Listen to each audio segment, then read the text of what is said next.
Madak na rupa.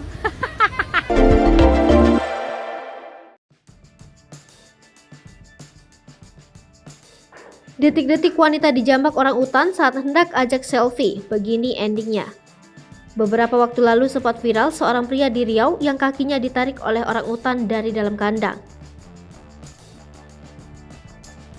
Kali ini seorang wanita juga mengalami hal serupa saat hendak selfie alias mengambil foto dengan orang utan yang berada di dalam kandang. Seperti yang terlihat dalam video yang diunggah akun TikTok Halonemo1. Wanita tersebut sebelumnya sempat terlihat berjalan santai di dekat kandang orang utan.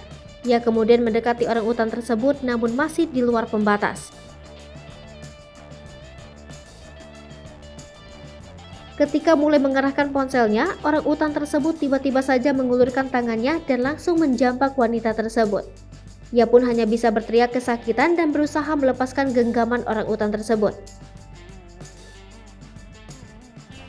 Hingga akhirnya dengan sekuat tenaga, ia pun berhasil lepas dari orang utan tersebut meski dengan kondisi rambut yang berantakan. Video itu pun viral dan mencuri perhatian netizen.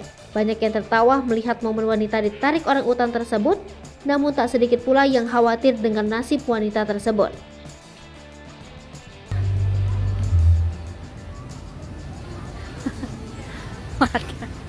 Madak na rupa.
Hai pemirsa Sri Popo TV, jangan lupa komen, like, dan subscribe, serta tonton terus berita-berita terupdate lainnya